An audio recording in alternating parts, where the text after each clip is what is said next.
الحمدللہ رب العالمین والعاقبۃ للمتقین الصلاۃ والسلام علی خاتم الانبیاء والمرسلین اما بعد۔ السلام علیکم ناظرین اکرام، آج ہم بات کریں گے پاکستان کے جو حالات ہیں اور ان حالات میں افواج پاکستان کی جو تصحیق ہو رہی ہے اور بہت زیادہ بولا جا رہا ہے افواج پاکستان کے بارے میں،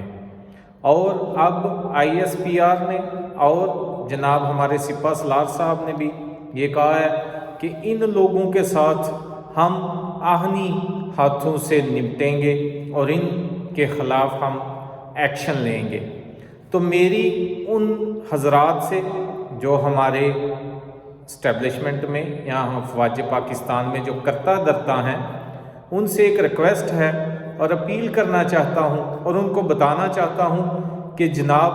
یہ ایکشن اگر آپ نے تھوڑا سا ٹائم پہلے لیا ہوتا تو آج پاکستان کو یہ دن نہ دیکھنا پڑتا اور نہ آپ کو یہ باتیں سننی پڑتی۔ جب نواز شریف نے ایک جلسے میں کھڑے ہو کر یہ کہا تھا کہ واجپئی صاحب میری فوج نے میری پیٹھ میں چھرا گونپا ہے، اور نہایت ہی تضحیک امیز الفاظ استعمال کیے تھے فوج کے بارے میں، جناب یہ ایکشن آپ نے تب نواز شریف کے خلاف لیا ہوتا تو آج آپ کو اور پاکستان کو یہ دن نہ دیکھنا پڑتا۔ جب آصف علی زرداری نے اینٹ سے اینٹ بجانے کی بات کی تھی کہ ہم آپ کی اینٹ سے اینٹ بجا دیں گے، اور آپ کی تضحیق کی تھی ان الفاظ میں کہ آپ تو 3 سال کے بعد چلے جاتے ہیں، دفع ہو جاتے ہیں، ہم نے ہمیشہ رہنا ہے۔ یہ ہمیشہ رہنا والا بھی فکرہ اس نے تکبرانہ بولا تھا، کہا تھا سرداری نے ہمیشہ صرف اللہ کی ذات نے رہنا ہے، باقی سب کچھ فانی ہے، چاہے کوئی جنرل ہے، کوئی صدر ہے، کوئی وزیر اعظم ہے، کوئی بھی ہے، سب فانی ہے، باقی صرف اللہ کی ذات ہے۔ لیکن آصف زرداری نے یہ کہا تھا کہ ہم آپ کی اینٹ سے اینٹ بجا دیں گے اگر آپ نے ہمارے بارے میں بولنا بند نہ کیا تو ہم بھی آپ کی جو وہ لسٹیں ہیں آپ کے کرتوتوں کی اور آپ کے کارناموں کی جو ہمارے پاس موجود ہیں وہ بھی ہم پبلک کر دیں گے۔ جناب یہ ایکشن آپ نے تب لیا ہوتا آصف زرداری کے خلاف تو آج آپ کو اور پاکستان کو یہ دن نہ دیکھنا پڑتا، لیکن آج اسی آصف زرداری کا بیٹا جو ہے وہ آپ کا لاڈلا چہیتا پاکستان کا وزیر خارجہ ہے۔ جب مولوی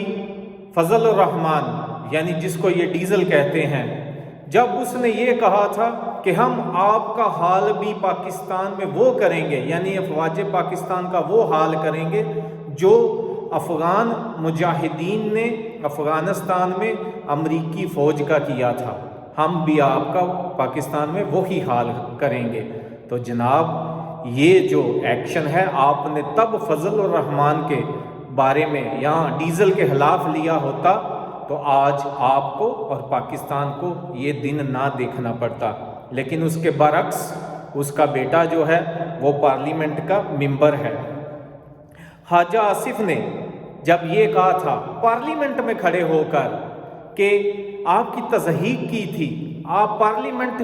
میں کھڑے ہو کر آپ کو لوزر کہا تھا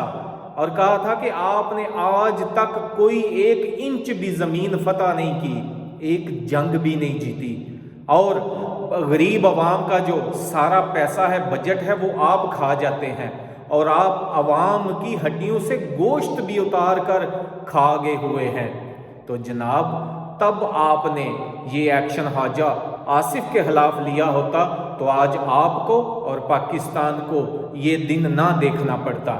لیکن اس کے برعکس آج وہی خواجہ آصف جس نے آپ کی نہایت ہی تضحیق کی پارلیمنٹ میں کھڑے ہو کر اور دنیا نے دیکھی، آج وہی خواجہ آصف وزیر دفاع ہے، آپ کا باس ہے، اور اس نے یہ اور کئی باتیں کی تھیں کہ انہوں نے فلاں بھی ہار دیا، فلاں بھی ہار دیا، یہ 65 کی بھی سارے نام اس نے لیے تھے۔ تو جناب اس سے بڑی تضحیق افواج پاکستان کی کیا ہو سکتی ہے کہ وہ جو بندہ آپ کی پارلیمنٹ میں کھڑے ہو کر اتنی تضحیق کرے اس کو آپ اپنا بوس بنا لیں، اس کو وزیر دفاع لگا لیں۔ جناب یہ ایکشن آپ نے تب لیا ہوتا تو آج آپ کو اور پاکستان کو یہ دن نہ دیکھنا پڑتا۔ جب ایاز صادق صاحب نے کہا تھا ابھی نندن کے بارے میں، جب ابھی نندن کا جہاز گرایا گیا تھا اور بعد میں ابھی نندن کو واپس کیا گیا تھا، تو ایاز صادق صاحب نے کہا تھا کہ ہمارے جرنیلوں کی، ہمارے جرنیل صاحب کی جب وہ بارڈر پر ابھی نندن کو واپس کرنے جا رہے تھے تو ان کی ٹانگیں جو ہیں وہ یا کانپیں ٹانگ رہی ہیں یا ٹانگیں کانپ رہی ہیں۔ اب تو اتنا یہ فقرہ محاورہ بولا جاتا ہے کہ پتہ ہی نہیں اب صحیح کیا ہے کہ ٹانگیں کانپ رہی ہیں یا کانپیں ٹانگ رہی ہیں، لیکن جو بھی ہے یہ ایاز صادق صاحب نے کہا تھا جناب کہ ماتھے پر پسینے تھے اور ٹانگیں کانپ رہی تھی ڈر کی وجہ سے، بزدل کہا آپ کو۔ تو جناب اگر آپ نے تب یہ ایکشن ایاز صادق کے خلاف لیا ہوتا تو آج آپ کو اور پاکستان کو یہ دن نہ دیکھنا پڑتا۔ جب خواجہ سعد رفیق نے آپ کو یہ کہا کہ پاکستان میں سب سے بڑے پراپرٹی ڈیلر اور قبضہ مافیا جو ہے وہ فوجی ہیں، جتنے بڑے بڑے یہ ہاؤسنگ اتھارٹیز یا اسکیمیں ہیں یہ ساری ان کے قبضے میں ہیں، سب سے بڑا قبضہ مافیا آپ کو بولا، تو جناب یہ ایکشن آپ نے تب خواجہ سعد رفیق کے خلاف لیا ہوتا تو آج آپ کو اور پاکستان کو یہ دن نہ دیکھنا پڑتا۔ جب مریم صفدر نے جلسے میں کھڑے ہو کر یہ نعرے لگوائے تھے کہ یہ جو دہشت گردی ہے اس کے پیچھے وردی ہے، یعنی جو پاکستان میں دہشت گردی ہو رہی ہے وہ فوج خود کروا رہی ہے، اور اس سے بھی بڑھ کر اتنا ظالمانہ الزام لگایا کہ یہ پشاور میں جو اے پی ایس والا واقعہ ہوا تھا جہاں ہمارے معصوم بچے مرے تھے، شہید کیا گیا تھا، ان کو قتل کیا گیا تھا، یہ مریم صفدر نے کہا تھا کہ یہ فوج نے خود کروایا ہے، خود بچوں کو مارا ہے۔ تو جناب تب آپ نے مریم صفدر کے خلاف ایکشن لیا ہوتا تو آج پاکستان کو اور آپ کو جناب یہ دن نہ دیکھنا پڑتا۔ جب میمو گیٹ ہوا اور ڈان لیکس ہوا اور سیدھا افواج پاکستان پر الزام لگائے گئے تو جناب تب آپ نے ان کرداروں کو، یعنی ڈان لیکس میں سب سے مین کردار پھر وہی مریم صفدر اور میمو گیٹ میں زرداری اور حقانی، یہ حسین حقانی، جو آپ نے ان دونوں جو لوگ ہیں ان کے خلاف ایکشن لیا ہوتا تو جناب آج آپ کو اور پاکستان کو یہ دن نہ دیکھنا پڑتا۔ آج پاکستان کی عوام فوج کے ساتھ دست و گریبان نہ ہوتی اگر آپ نے تب ایکشن لیا ہوتا۔ اور اس سے بڑا ظلم جو میمو گیٹ کا مین کردار تھا ایک حسین حقانی، آپ کا جناب یہ جو ریٹائر جنرل ہے باجوہ، یہ امریکہ میں جاتا ہے، حسین حقانی سے ملاقات کرتا ہے اور اس کو کہتا ہے کہ عمران خان کے خلاف امریکہ میں پراپوگنڈا کرنے پر میری مدد کرو۔ اس سے بڑی تضحیق اور کیا ہوگی کہ ایک طرف تو آپ ایک بندے پر غداری کا مقدمہ کر رہے ہیں، اس پر غداری کے پرچے کاٹ رہے ہیں، اس سے کہہ رہے ہیں کہ یہ غدار ہے، اس نے فوج پاکستان کی تضحیق کی ہے، اور اسی بندے کے پاس آپ جا کر یہ کہتے ہیں کہ ہماری جو ہے ادھر کمپین چلائی جائے، ہمارے لیے پراپوگنڈا کیا جائے۔ تو جناب یہ ایکشن آپ نے تب لیا ہوتا تو آج آپ کو اور پاکستان کو یہ دن نہ دیکھنا پڑتا۔ جب ایک عام سے امریکن ملازم نے، ڈونلڈ لو نے سائفر لکھا تھا آپ کو کہ عمران خان کی حکومت کا تختہ الٹ دو، تو جناب تب آپ نے وہ سائفر ان کے منہ پر مارا ہوتا اور یہ کہا ہوتا کہ آپ کون ہوتے ہو ہمارے انٹرنل معاملات میں دخل اندازی کرنے والے، آپ اپنے گھر میں رہو، ہمارے جو انٹرنل معاملات ہیں، ہمارے داخلی جو معاملات ہیں وہ ہمیں خود ہینڈل کرنے دو، آپ کون ہوتے ہو۔ وہ سائفر ان کے منہ پر جا کر لگتا، تب جناب یہ ایکشن اگر آپ لیتے تو آج آپ کو اور پاکستان کو یہ دن نہ دیکھنا پڑتا۔ اور یہ جو ساری باتیں میں نے کی ہیں یہ آن دا ریکارڈ ہیں، یہ موجود ہیں، ان کی ویڈیوز موجود ہے، ان کے اپنے کول یہ جن سب لوگوں کے میں نے نام لیے ہیں۔ اب تو کوئی وہ کہتے ہیں کہ ڈکی چھپی بات نہیں ہے، ساری باتیں موجود ہیں۔ تو جناب یہ سارا ایکشن آپ نے تب لیا ہوتا تو آج پاکستان سکون میں ہوتا، آج ہمارے بچے سڑکوں پر مر نہ رہے ہوتے، آج ہمارے جوان ادھر بھی کلمہ پڑھنے والے ادھر بھی کلمہ پڑھنے والے۔ یہ وہ فوج ہے جس کو بچہ بچہ سلوٹ کرتا تھا۔ ہم چھوٹے تھے جب تو ہم سڑکوں پر کھڑے ہو کر جہاں کی فوجی گاڑیاں دیکھ لیتے تھے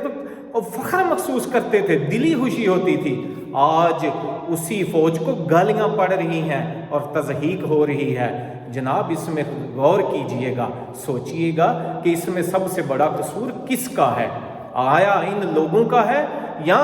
جو بدقسمتی سے ہمارے پچھلے جو فوج کے کرتا درتا تھے ان لوگوں کے خلاف ایکشن نہ لینے کی وجہ سے یہ حالات ادھر تک پہنچے ہیں؟ تو جناب میری ان باتوں کا برا نہ منائیے گا، صرف ان پر سوچئے گا، غور کیجئے گا۔ تو میں اپنے سب دوستوں سے، دیکھنے والوں سے، ناظرین سے یہ کہوں گا کہ آپ یہ ویڈیو سب کے ساتھ شیئر کریں، اور یہ ہو سکتا ہے یہ پیغام کسی طریقے سے کسی جو ذمہ دار ہے اس کے پاس پہنچ جائے، ہو سکتا ہے کسی کو سمجھ آ جائے۔ تو جناب میں آپ سے دوبارہ اپیل کرتا ہوں، میں ہمارے جو سپہ سالار صاحب ہیں ان سے اپیل کرتا ہوں، اللہ کے لیے اگر آپ پاکستان کو سدھارنا چاہتے ہیں، یا عوام اور فوج میں جو خلیج پیدا ہو گیا ہوا ہے، جو رکھنا پڑ گیا ہے، اس کو ختم کرنا چاہتے ہیں تو ابھی بھی وقت ہے، ابھی بھی سوچ لیں، ابھی بھی ان ڈاکوؤں کو، چوروں کو سپورٹ نہ کریں، اپنے پاکستان کا سوچیں، اپنے ادارے کا سوچیں، عوام کا سوچیں۔ تو اگر آپ اس طرح کریں گے، اگر کون ہے جو غلطیاں نہیں کرتا؟ مکمل اور پوری ذات صرف اللہ کی ہے۔ ہاں انسان سارے غلطیاں کرتے ہیں، نبی صلی اللہ علیہ وسلم کی صحیح حدیث ہے کہ سارے ابن آدم خطا کار ہیں، لیکن سب سے بہتر خطا کار وہ ہے جو جلدی توبہ کر لیتا ہے۔ تو ہمارے سپہ سالار صاحب جنرل عاصم منیر صاحب، اللہ کے لیے ابھی بھی وقت ہے، ابھی بھی سوچیں، دیکھیں، جدھر غلطیاں ہوئی ہیں ان کو ایکسیپٹ کریں اور ان کو صحیح کرنے کی کوشش کریں۔ اور یہ جو چور ابھی جیلوں میں ہونے تھے آج وہ حکومت میں ہیں، ان کو پہچانیں، اور ان کے جو کیسز سارے ختم ہوئے ہیں، وہ بڑا ظلم ہوا ہے پاکستان کے ساتھ، اور اس میں یہ سارے لوگ یہ کہتے ہیں، عوام سمجھتی ہے کہ اس سب میں بڑا ہاتھ جو ہے وہ ہمارے اس ادارے کا ہے۔ اللہ کے لیے اس ادارے کی ساکھ دوبارہ بحال کریں، اور جو غلطیاں ہوئی ہیں ان کو ایکسیپٹ کریں اور مانیں، اور قوم سے اپالوجائز کریں، معافی مانگیں۔ اس طرح آپ کی عزت کبھی بھی کم نہیں ہوگی، آپ کی اور آپ کے ادارے کی اور پاکستان کی عزت زیادہ ہی ہوگی آپ کے اس عمل سے۔ اللہ سبحانہ و تعالی ہمارا، پاکستان کا اور ہماری فوج کا حامی و ناصر ہو۔ یہ میرا میسج سب کے ساتھ شیئر کیجئے گا، اور یہ کوشش کیجئے گا کہ ہمارے جو ذمہ داران ہیں ان تک یہ ہماری بات پہنچے، شاید ان کو سمجھ آ جائے۔ اللہ ہماری مدد کرے، دعاؤں میں یاد رکھیے گا۔ السلام علیکم ورحمۃ اللہ وبرکاتہ۔